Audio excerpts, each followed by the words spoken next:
Imagínate esto, tu casa es una fortaleza. Está ubicada en una de las zonas más exclusivas de México, rodeada de vigilancia y cámaras en cada esquina. Llevas a tu hija de 4 años a su habitación, le das un beso en la frente y la arropas. Cierras la puerta y sales. Pero a la mañana siguiente, cuando abres esa misma puerta, la habitación está vacía. Las ventanas están cerradas por dentro. No hay gritos, no hay rastros de lucha. La pequeña Paulette parece haberse evaporado. Pero eso no es lo más aterrador. Lo verdaderamente escalofriante es que, 9 días después, su cuerpo aparecería exactamente en esa misma habitación. En el lugar que revisaste 100 veces, donde los perros policías olfatearon, e incluso donde tú mismo te sentaste a dar entrevistas frente a las cámaras.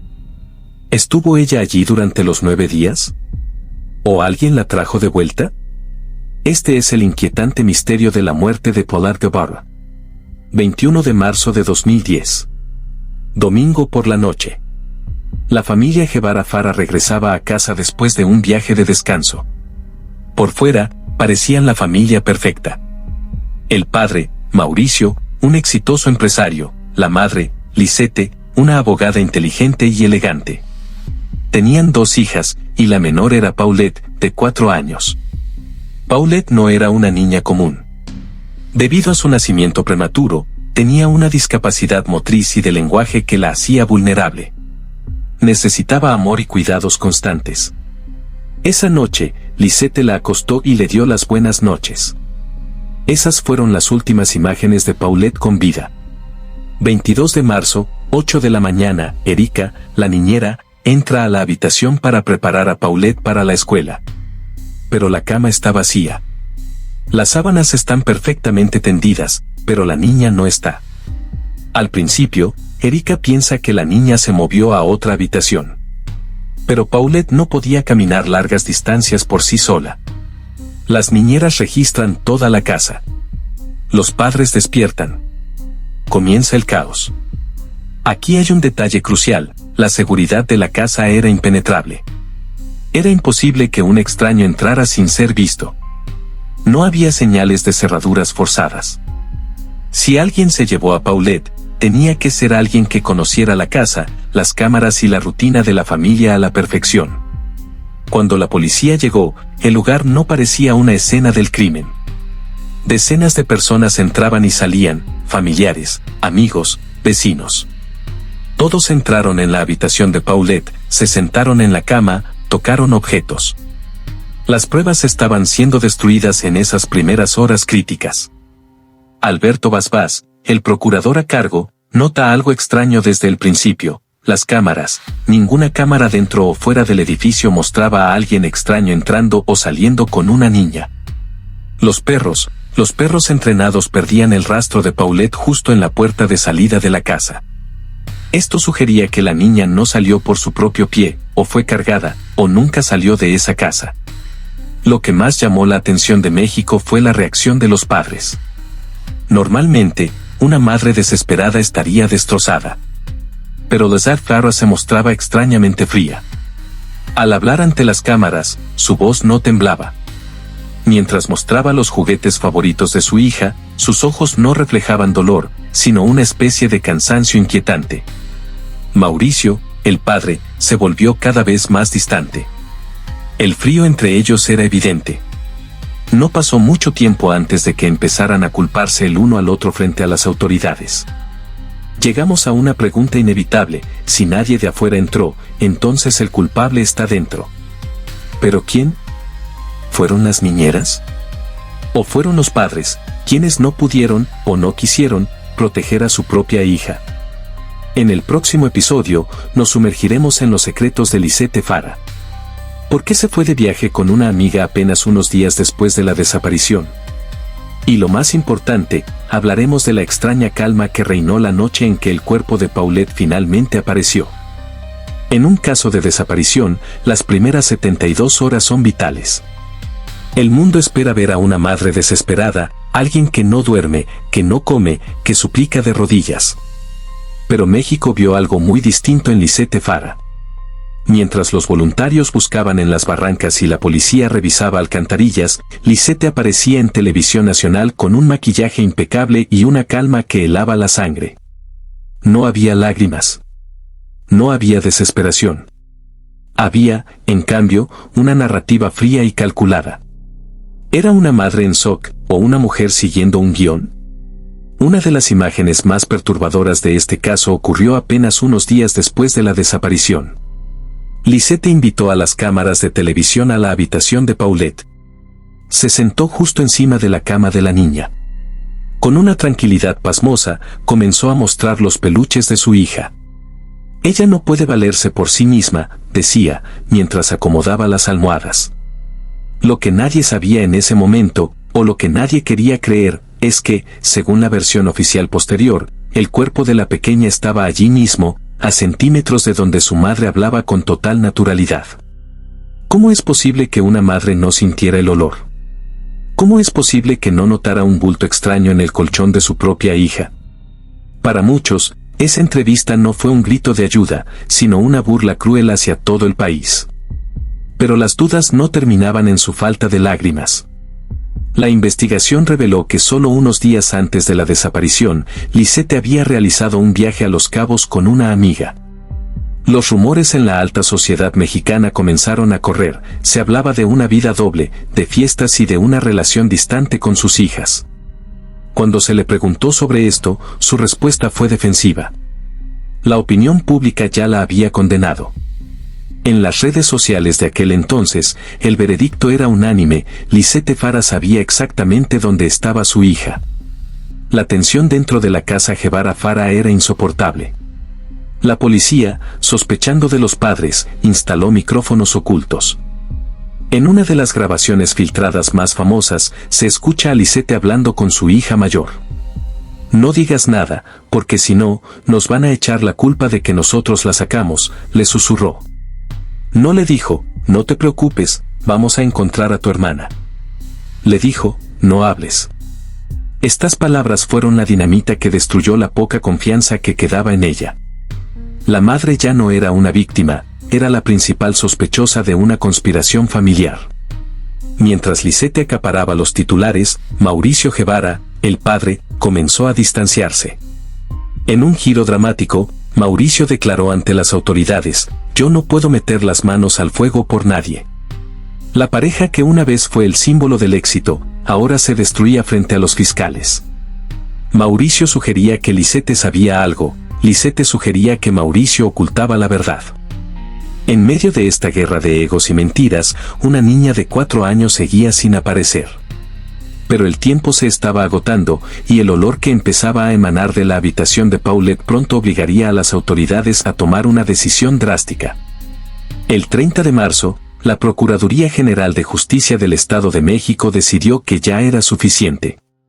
Los padres y las niñeras fueron detenidos y llevados a un hotel bajo la figura de arraigo. La casa quedó sola, custodiada por agentes. Fue entonces cuando ocurrió lo imposible. A la medianoche del 31 de marzo, los peritos regresaron a la habitación para una reconstrucción más. Y allí, en el lugar donde habían dormido perros, donde se habían sentado reporteros y donde Lisette había dado su famosa entrevista, apareció el cuerpo. Pero, ¿cómo llegó allí? En el próximo episodio, analizaremos el hallazgo más polémico de la historia criminal de México: el cuerpo en el colchón. 30 de marzo de 2010.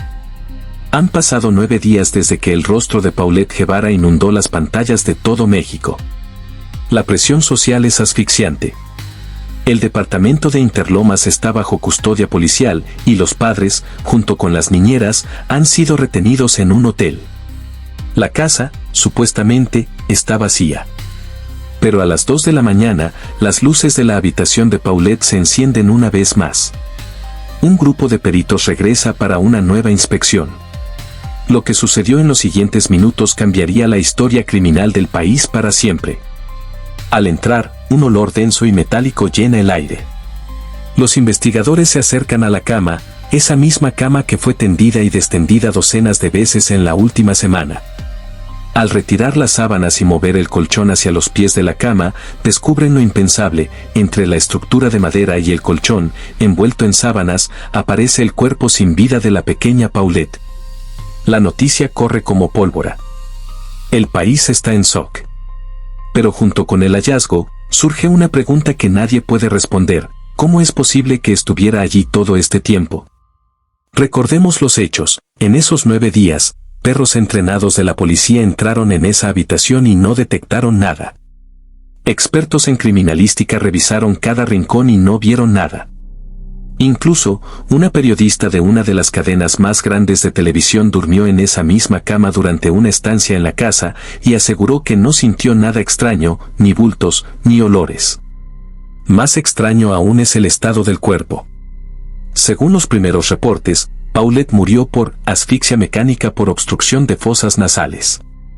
En palabras simples, se sofocó al quedar atrapada.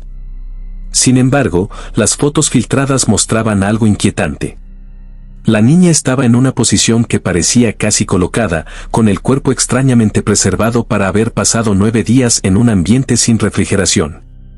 ¿Realmente una niña con dificultades motrices pudo rodar y quedar atrapada de esa forma tan perfecta y letal? ¿O acaso el cuerpo fue sembrado esa misma noche, aprovechando que la casa estaba bajo control oficial? En ese momento, la tragedia se convirtió en un escándalo de corrupción. Las piezas no encajaban. El olor, que debió ser insoportable al tercer día, solo apareció mágicamente al 9º. México empezó a sospechar que la verdad estaba siendo asfixiada por manos poderosas. Pero, ¿quién tendría el poder para mover un cuerpo frente a las narices de la justicia? En el próximo episodio, seguiremos el rastro del dinero y las influencias que conectan a la familia Guevara con los niveles más altos del gobierno. El hallazgo del cuerpo de Paulette no trajo paz, sino una tormenta de dudas. ¿Cómo pudo un equipo de élite fallar de manera tan humillante? La respuesta, para muchos, no estaba en la ciencia forense, sino en las agendas políticas de aquellos que frecuentaban la casa de los Guevara Fara. En México, el apellido Guevara no era uno cualquiera. La familia pertenecía a un círculo social con conexiones que llegaban hasta lo más alto del poder en el Estado de México. Se dice que en los pasillos de la justicia, las órdenes no venían de los códigos legales, sino de llamadas telefónicas privadas. Alberto Basbás, el hombre a cargo de la investigación, se encontró en una encrucijada imposible. Por un lado, la presión de una sociedad que exigía respuestas lógicas; por el otro, una red de amistades poderosas que protegían a los padres. Fue entonces cuando el guión de la historia cambió drásticamente. De ser sospechosos de homicidio, Mauricio y Lisette pasaron a ser víctimas de una tragedia accidental. Pero hay detalles que el dinero no pudo borrar del todo. Durante los días de la búsqueda, la casa estuvo llena de políticos y empresarios de alto nivel. Se rumoreaba que la escena del crimen fue alterada no una, sino varias veces. ¿Por qué se permitió que tantas personas contaminaran la habitación de la niña? ¿Fue negligencia o fue una estrategia diseñada para que cualquier prueba física perdiera valor ante un juez? La inconsistencia más grande surgió con las niñeras, Erika y Marta Casimiro. Ellas, que no tenían el respaldo de un apellido influyente, fueron las únicas que se atrevieron a decir la verdad: nosotras tendimos esa cama todos los días. La niña no estaba ahí. Sus declaraciones fueron ignoradas o desacreditadas por las autoridades, quienes preferían la versión que menos dañara la imagen de la élite de Interlomas. ¿Cuánto vale la verdad cuando choca contra el muro del poder? En este episodio de la vida real, vimos cómo las instituciones se doblegaron ante la influencia. Pero mientras el gobierno intentaba cerrar el expediente, una grabación secreta entre los padres saldría a la luz, revelando una frialdad que ni el mejor abogado podría justificar. En el próximo episodio, escucharemos las palabras prohibidas de Elazar Farah y entenderemos por qué este caso dejó una herida abierta en la confianza de todo un país. A medida que la investigación avanzaba, el silencio oficial intentaba cubrir los huecos de la historia. Pero hubo algo que ni el poder más alto pudo silenciar: las voces captadas por micrófonos ocultos. En la oscuridad de la desconfianza, la Procuraduría instaló dispositivos de escucha en el entorno familiar. Lo que registraron no fue el dolor de unos padres de luto, sino la frialdad de una estrategia. Una de las grabaciones más perturbadoras capturó una conversación entre Lizette Farah y su hija mayor. En ella, la madre no consuela a la pequeña por la pérdida de su hermana. Al contrario, le da una instrucción clara y escalofriante: no digas nada, porque si no, nos van a echar la culpa de que nosotros la sacamos, o de que tú la sacaste para que se la llevaran.